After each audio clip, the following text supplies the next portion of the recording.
Dear viewers, we are back and we have been joined by our first guest for this evening, Yousef Qabazard, the public speaker. Good evening, Yousef, and welcome to Hala Kuwait. Thank you so much for having me, Rita. My pleasure always. Of course, thank you so much for being here, and of course we have so much to talk about. But in the beginning, let's talk about rewiring. What does rewiring the brain mean? It's very interesting. Yes, rewiring, in basic terms, to rewire old patterns, old beliefs in your mind that could change your perspective about yourself and about life. And this is proven through science and neuroscience, which is called neuroplasticity. So changing your attitude, changing your beliefs, changing your perspective about yourself or others through neuroplasticity by action, by taking action, by trying different things.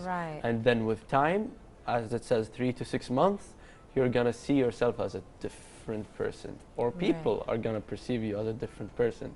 So this is called the rewiring of the brain. There are neural pathways in their brain that can be changed through neuroplasticity. Right, and can we say that is something like changing our mindset, or is that something completely different, rewiring our brain? It's completely different. Right, so tell me a bit more about it. Honestly, I don't know much about it. How can we do that? Do we need someone's help?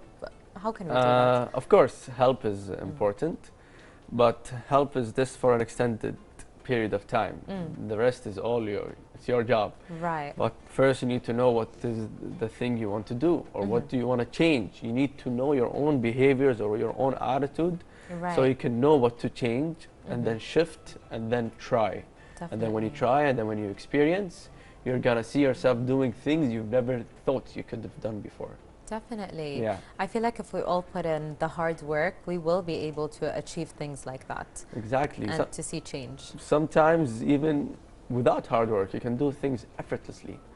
But with practice, with repetition, with time, and then when you put in the work, and then you're gonna be an expert of it, and then you don't see yourself as expert. People see you as an expert. Right. But because you've conditioned yourself to do it multiple times, and now it's second nature for you. Definitely. And then people see, oh my God, this guy is an expert. But you see, it's just easy for me.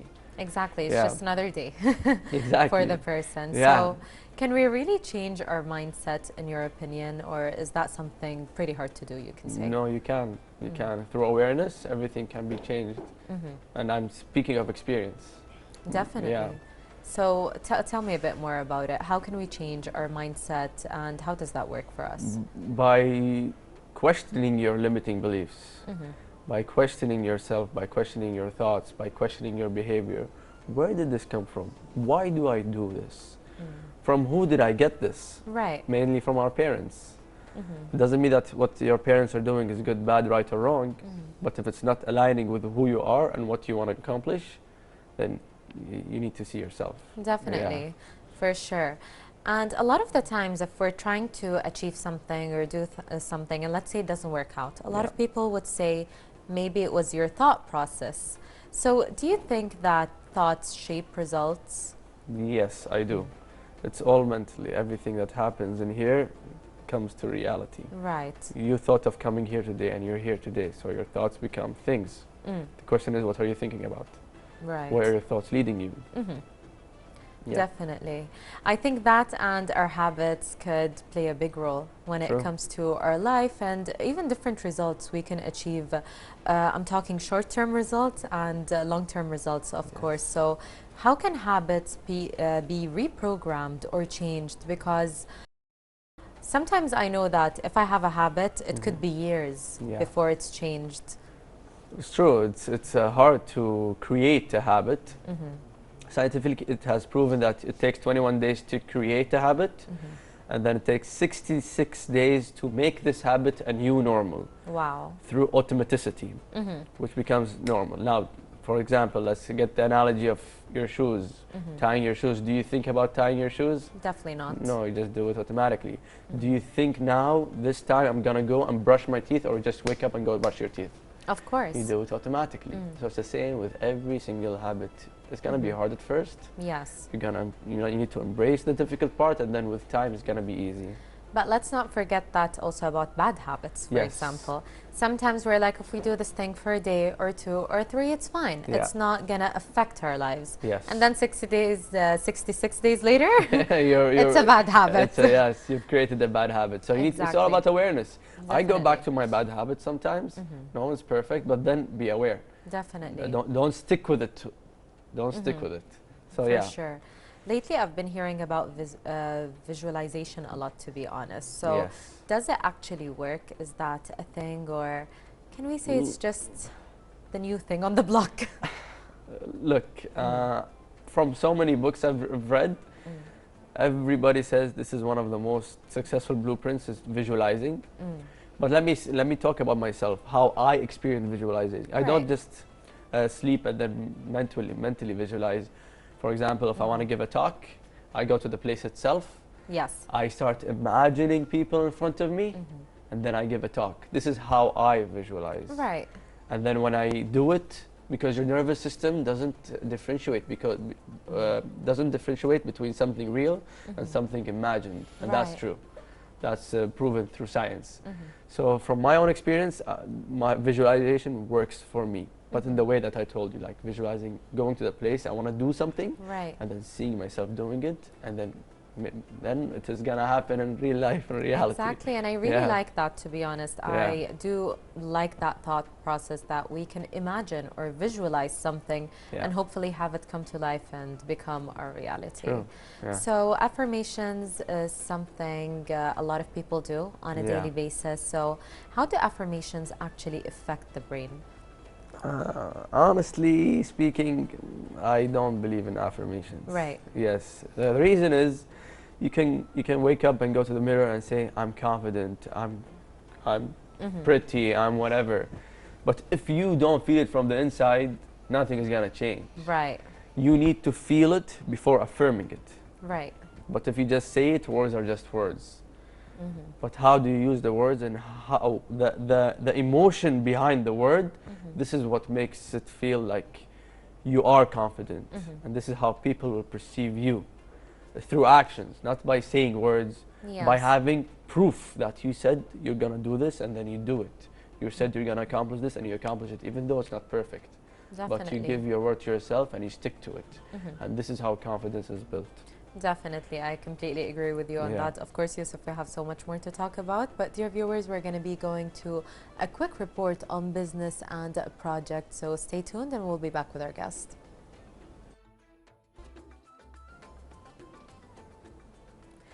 We are back from this report, of course, and we're continuing our interview this evening with Yousef Qabazard, the public speaker. So, Yousef, we spoke about different things, changing our mindset, rewiring our brain, and even how to create a new positive habit. But something I always stand by when it comes to habits is breaking the old habits, because I know it's a big issue for a lot of people. And it could be different habits. It could be smoking, for example, right? Which I know is one of the hardest habits to break. So why is it hard to break an old habit, and how can we do it? Because it's engraved in your subconscious, and it's just, sometimes people say, this is part of me. I'm a smoker. And then when you label yourself as the bad habit you are, you're gonna start acting like it. When you start acting like it, it's really hard to break it if you start labeling yourself. So you need to start changing the wording. When you change the word, you say, for example, I'm a part-time smoker, or for example, occasionally. You know, try to change the wording so your mind, you can, play with your mind. You can start, cheating your mind. Yes, because as I told you, it doesn't know the difference between real or fake. That is so true. It's all about how you change the wording and how you play with your mind and the words you use to affect yourself or affect others. Well, since you mentioned that the mind doesn't know what's real or not, right? There's this very famous book that helps smokers quit, and it's a mind game. The entire book is a mind game, so it's very true. We can really control our brain if we tried a bit harder. Yes, definitely. Yes. It's powerful. It's a powerful organ. Nobody told us how to use it. Exactly. I feel like we've all unlocked 1% off of it, and maybe if we unlock 2, we'd be doing amazing right now. So how does stress block progress? For me, let's redefine stress. We're all stressful human beings. We need to accept that, and stress is part of our life. But I see that stress is internal. Why? Because me and you can go through traffic. Right. Okay? And then, while I go through traffic, I know that today's Monday, 2 p.m., 3 p.m., it's going to be crowded. There's going to be traffic. So I put on my podcast, and I say, it is what it is. And then you come in, it's traffic. You start maneuvering, you start cutting off people, and you start speeding. But me and you are in the same situation. That's right. But different mindset. You see? So who's causing the stress? Who's the stressful? Is it the traffic itself, or is it the person himself? Right. That's causing the stress. So this is how I see it. It's all about stress is internal. Right. So this could pour on me. It's okay. It is what it is. It is what it is, you know.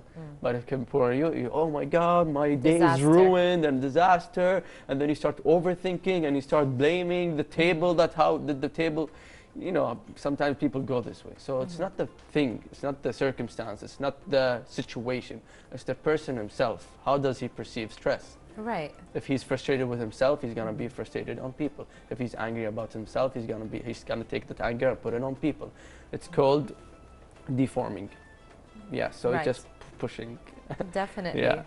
Well, of course, Yousef, we're going to continue talking about stress because I still want to unlock how to change those negative things. But dear viewers, we're going to be going to a quick break and we'll be right back. And dear viewers, we are back with the public speaker, Yousef Qabazard, of course, to continue our interview with him this evening. So right before the break, we spoke about how stress can block progress. Yes. So how can we deal with stress? How can we stop it from ruining our progress or our achievements or everything? Because as you mentioned, just simply being in traffic, the way I would deal with it would be very different than the way you would deal with it. Exactly. So just reframing it. Because most of the stress comes from the inside, and then we deflect our stress onto people. First of all, you need to accept that we're all human beings, and stress is part of life. Definitely. It's just being aware of it. Because you can be stressful all day, overthinking, worrying, anxiety, nothing is going to change. Right. But when you take action, you get out of the loop of the stress. Definitely. And then when you see changes, you have your energy high. And stress will never come back to you. For sure. Like never. Exactly. Yes. Exactly. And I've seen that with a lot of people that have dealt with anxiety and stress all their life till they found the secret cure to it.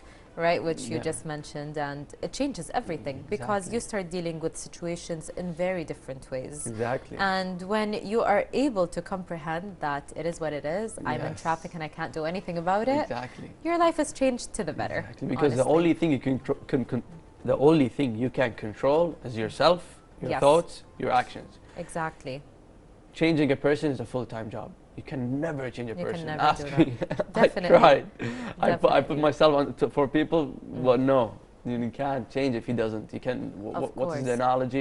You can lead a horse to water, but you can't make him drink. Drink, exactly. True. It's very true. So when you start living that way, I just read a book called The Let Them Theory. Yes. Yeah, just let them, and then let me. Because when you have the power, you're in control. No one outside can affect you. No criticism. No whatever can affect you because you're in control. For sure. And I feel like that comes with a lot of education, practice, as you mentioned, reading books and listening to the right people sometimes. Yes. But how can we like replace negative thoughts? I know it's easier said than done because sometimes the negative thoughts do take over our daily lives and everything in our day. So how can we replace them and change them? By remembering your past successes. This is how I do it. Everything I'm talking about is just my own experience. It doesn't mean I'm right, but what I go through and how I change these things. Remembering your past successes. Everybody here has success in his life. Yes. But we take it for granted. So whenever you go back to the loop of negative thoughts, remember what you've achieved. Go back, look at the pictures of what you've achieved. This is how confidence is also remembered and gained back. So for me, confidence can go and can come back. Right.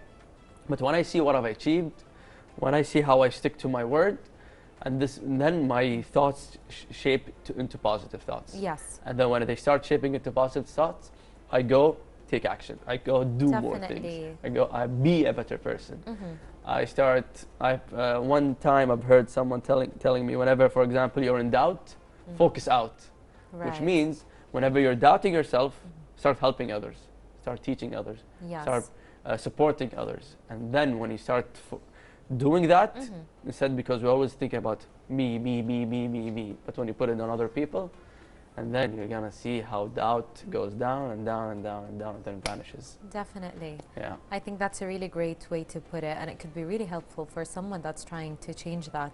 Yeah. But also I've realized that baby steps are sometimes way more important than taking really big leaps. Yeah. Exactly. So how can small daily changes rewire the brain?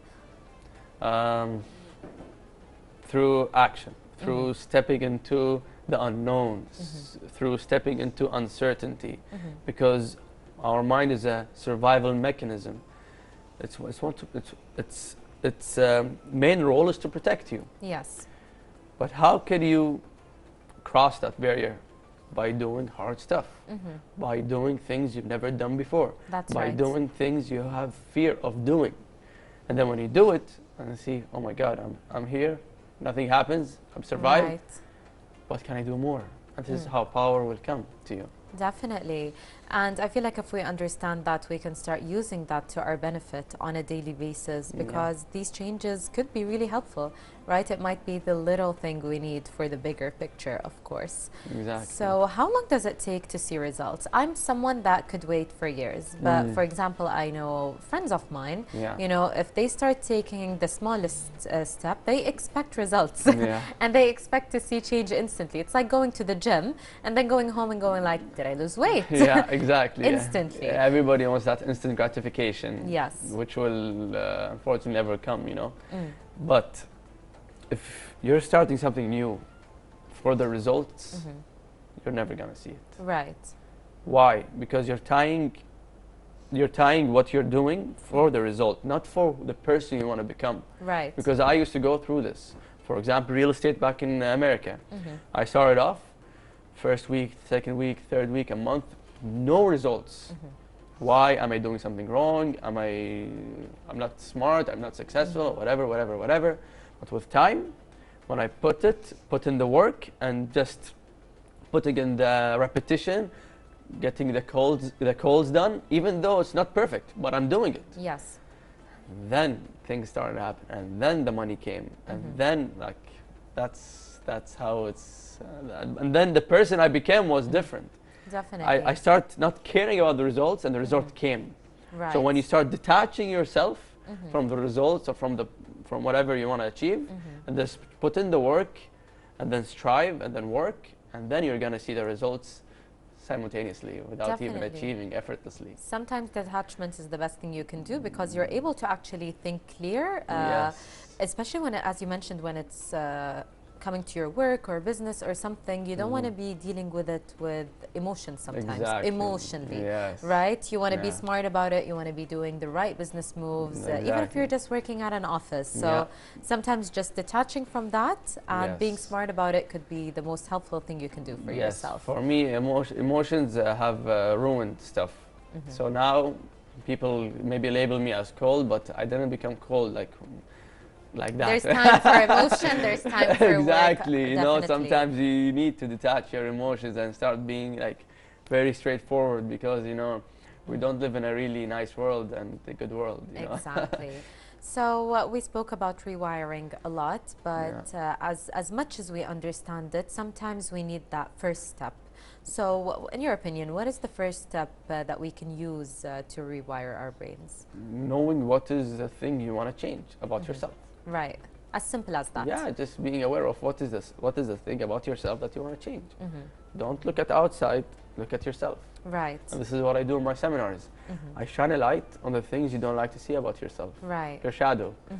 Then you want to change, you want to change. You don't want to change, it's up to you. Exactly. It's all up to us in the end when it comes to how we can change our habits, rewire our brains, or even become a more positive image of ourselves. But Yousef, thank you so much for all the information you have given us this evening and for being with us. Of course, my pleasure. Thank you so much. Thank you. Dear viewers, we had with us the public speaker Yousef Qabazard, and up next we have a report on self-improvement. Stay tuned.